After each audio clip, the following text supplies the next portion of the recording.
राष्ट्रपति को लोकसभा में किन दो सदस्यों को मनोनीत करने का अधिकार है? अल्पसंख्यक को, एंग्लो इंडियन को, विशिष्ट क्षेत्र के व्यक्ति को राष्ट्रपति की इच्छा पर निर्भर है। तो राष्ट्रपति को लोकसभा में एंग्लो इंडियन दो सदस्यों को मनोनीत करने का अधिकार है। राष्ट्रपति और उपराष्ट्रपति की अनुपस्थिति में कौन कार्यभार ग्रहण करेगा? सर्वोच्च न्यायालय का मुख्य न्यायाधीश, लोकसभा का अध्यक्ष, मंत्रिपरिषद में प्रधानमंत्री का कैबिनेट। तो राष्ट्रपति और उपराष्ट्रपति की अनुपस्थिति में कार्यभार सर्वोच्च न्यायालय का मुख्य न्यायाधीश ग्रहण करेगा।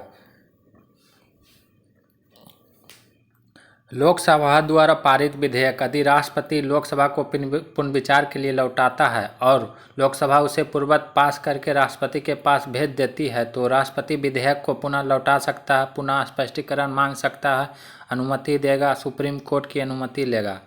लोकसभा द्वारा पारित विधेयक यदि राष्ट्रपति लोकसभा को पुनर्विचार के लिए लौटाता है और लोकसभा उसे पूर्ववत पास करके राष्ट्रपति के पास भेज देती है तो अनुमति राष्ट्रपति उस विधेयक को अनुमति देगा। अध्यादेश जारी करने का अधिकार राष्ट्रपति का कौन सा अधिकार? विधायी, प्रशासनिक, न्यायी, व्यक्तिगत। अध्यादेश जारी करने का अधिकार राष्ट्रपति को विधायिक अधिकार है।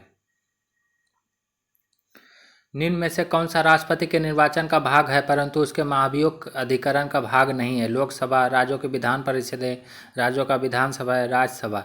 तो राष्ट्रपति के निर्वाचन का भाग है लोकसभा, राज्यों की विधानसभाएं और राज्यसभा, लेकिन महाभियोग का भाग नहीं है राज्य की विधानसभाएं। राष्ट्रपति के उम्मीदवार के लिए क्या आवश्यक नहीं है?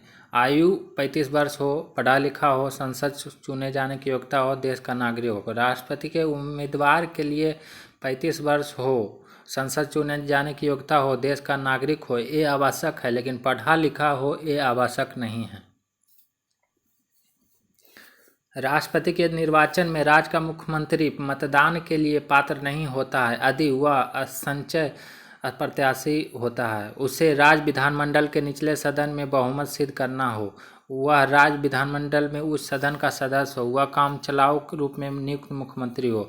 राष्ट्रपति के निर्वाचन में राज्य का मुख्यमंत्री मतदान के लिए पात्र नहीं होता यदि वह राज्य विधानमंडल में उस सदन का सदस्य हो। तो भारत एक गणतंत्र है, इसका अर्थ है सभी मामलों में अंतिम अधिकार जनता के पास। भारत में संसदीय शासन व्यवस्था, भारत में वंशानुगत शासन नहीं है, भारत राज्यों का संघ है। भारत एक गणतंत्र है, इसका अर्थ है भारत में वंशानुगत शासन नहीं है। भारत में राष्ट्रपति चुना जाता है जनता द्वारा, संसद सदस्यों द्वारा, राज्यसभा सदस्यों द्वारा, निर्वाचित संसदों एवं विधानसभा सदस्यों द्वारा। तो भारत में राष्ट्रपति चुना जाता है निर्वाचित संसदों एवं विधानसभा सदस्यों द्वारा। राष्ट्रपति के चुनाव में विवाद होने पर किसकी सलाह ली जाती है? उपराष्ट्रपति, चुनाव आयोग, सर्वोच्च न्यायालय, लोकसभा अध्यक्ष। राष्ट्रपति के चुनाव में विवाद होने पर सर्वोच्च न्यायालय से सलाह ली जाती है। भारत के राष्ट्रपति का प्रतिमाह वेतन कितना है? 5 लाख, 4 लाख, 3.5 लाख, 2.5 लाख। तो भारत के राष्ट्रपति का वेतन प्रतिमाह 5 लाख रुपया। नामांकन के समय राष्ट्रपति पद के उम्मीदवार को जमानत के तौर पर कितना रुपया जमा करना पड़ता है? 50,000, 10,000, 15,000, 20,000। नामांकन के समय राष्ट्रपति पद के उम्मीदवार के जमानत के तौर पर 15,000 रुपये जमा करना पड़ता है। राष्ट्रपति को पेंशन के रूप में आजीवन कितना रुपया प्रतिवर्ष मिलता है? 90 लाख रुपया, 60 लाख रुपया, 50 लाख रुपया, 30 लाख रुपया। तो राष्ट्रपति को पेंशन के रूप में आजीवन 30 लाख रुपया प्रतिवर्ष मिलता है। भारत का राष्ट्रपति किसका एक अभिन्न अंग है? संसद का, लोकसभा का, राज्यसभा सदस्यों का, मंत्रिपरिषद का। तो भारत का राष्ट्रपति जो है संसद का एक अभिन्न अंग है। एक विधेयक जो संसद में प्रस्तुत किया जाता है कौन सी क्रिया के बाद अधिनियम बन जाता है? जब वह संसद के दोनों सदनों द्वारा पारित हो जाता है, जब राष्ट्रपति अपनी सहमति दे देता है, जब प्रधानमंत्री उस पर हस्ताक्षर कर देता है, जब सर्वोच्च न्यायालय इसे केंद्रीय संसद के अधिकार क्षेत्रों में होना घोषित करता है। जब एक विधेयक संसद में प्रस्तुत किया जाता है तो राष्ट्रपति अपनी सहमति दे देता है तो अधिनियम बन जाता है। जब राष्ट्रपति एवं उपराष्ट्रपति का पद खाली हो तो भारत के राष्ट्रपति के पद पर कौन होता है? प्रधानमंत्री, भारत के मुख्य न्यायाधीश, लोकसभा अध्यक्ष में से कोई नहीं। जब राष्ट्रपति और उपराष्ट्रपति का पद खाली हो तो भारत के राष्ट्रपति के पद पर भारत का मुख्य न्यायाधीश होता है। भारत के निम्न राष्ट्रपतियों में से कौन एक कुछ समय के लिए गुटनिरपेक्ष आंदोलन के महासचिव भी थे? सर्वपल्ली राधाकृष्णन, ब्राह्मी गिरी वेंकटगिरी, ज्ञानी जैल सिंह, डॉक्टर शंकर दयाल शर्मा। तो भारत के राष्ट्रपतियों में से ज्ञानी जैल सिंह जो है गुटनिरपेक्ष आंदोलन के महासचिव भी रहे थे। भारत के प्रथम मुस्लिम राष्ट्रपति कौन थे? फखरुद्दीन अली अहमद, जाकिर हुसैन, एपीजे अब्दुल कलाम, बीबी गिरी। भारत के प्रथम मुस्लिम राष्ट्रपति जाकिर हुसैन थे। लाभ के पद पर निर्णय कौन करेगा? राष्ट्रपति एवं राज्यपाल, संघीय संसद, संघ लोक सेवा आयोग, उच्चतम न्यायालय। लाभ के पद का निर्णय संघीय संसद करेगा।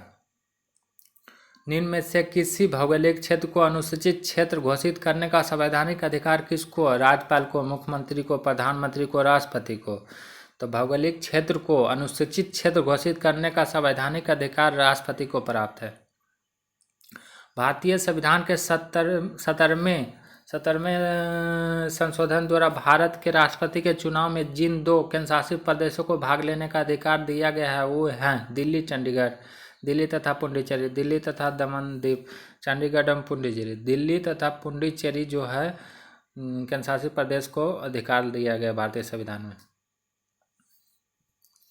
भारतीय गणतंत्र का वह कौन सा राष्ट्रपति था जो सदा भारतीय धर्मनिरपेक्षता को सर्वधर्म समभाव कहता था? Doctor S Radhakrishnan, doctor Zakir Hussain, doctor Rajendra Prasad, Giani Zail Singh. तो भारतीय गणतंत्र का वह एस राधाकृष्णन राष्ट्रपति था जो सदा भारतीय सम्मेलन निरपेक्षता को सर्वधर्म समभाव कहता था।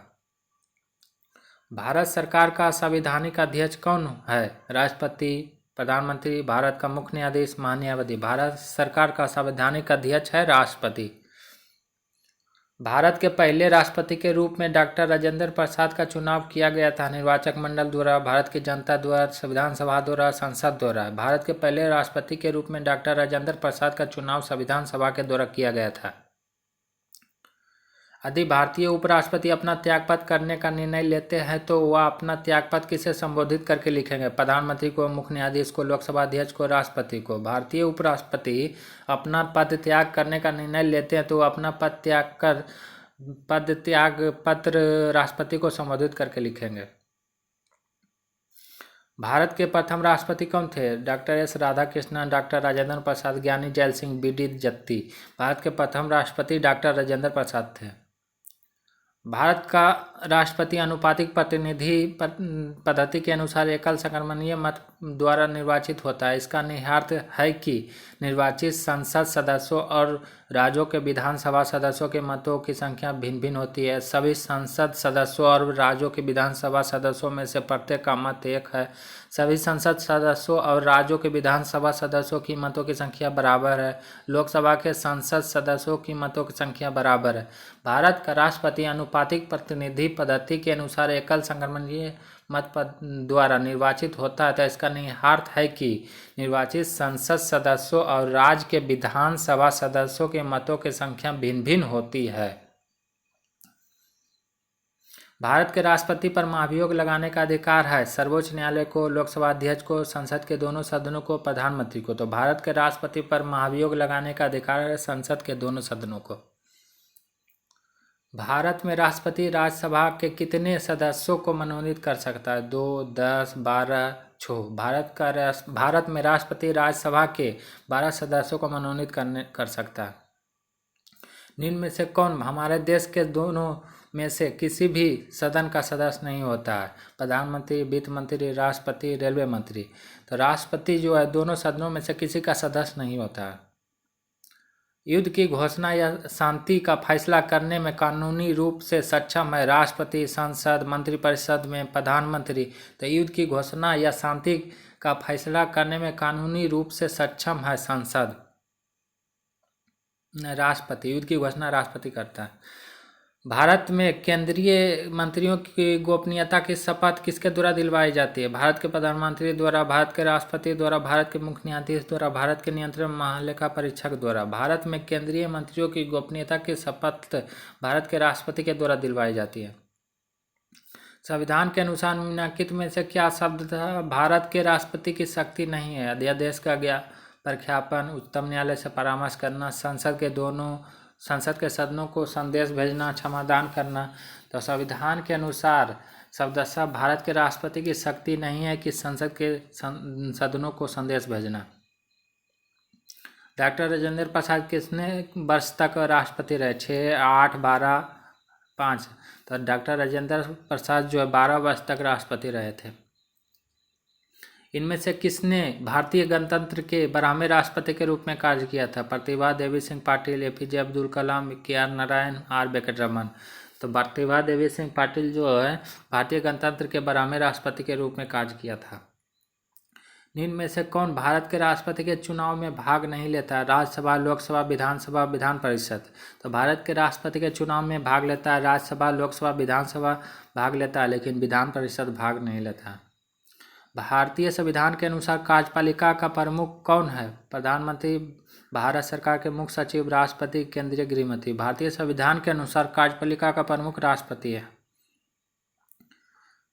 निम्न में से राष्ट्रपतियों में से जिस कर्म में सेवा की उनमें से निम्न में से कौन सा कर्म सही है? R वेंकटरमन, शंकर दयाल शर्मा, ज्ञानी जैल सिंह, NS रेड्डी।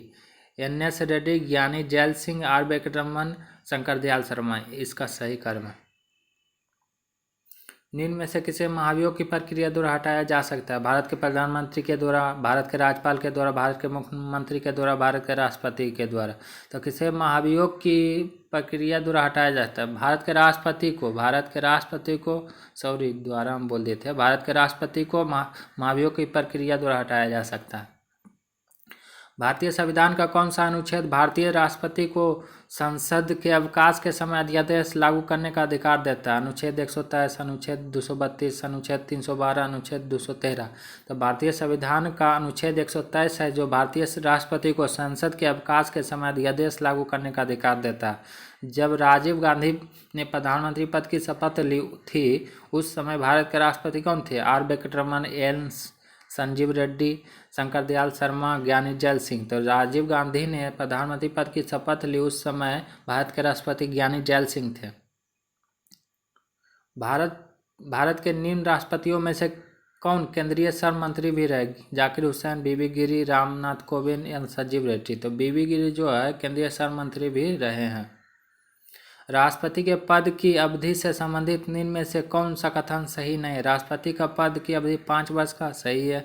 राष्ट्रपति पर महाभियोग द्वारा पद से हटाया जा सकता है, सही है। राष्ट्रपति अपने पद की अवधि समाप्त होने के पूर्व लोकसभा अध्यक्ष को लिखित त्यागपत्र दे सकता है, नहीं, लोकसभा अध्यक्ष को नहीं देगा। राष्ट्रपति अपने पद की अवधि समाप्त हो जाने पर भी तब तक पद पर धारण करता रहेगा जब तक उसका उत्तराधिकारी पद धारण नहीं कर लेता है। तो इसका आंसर सी है।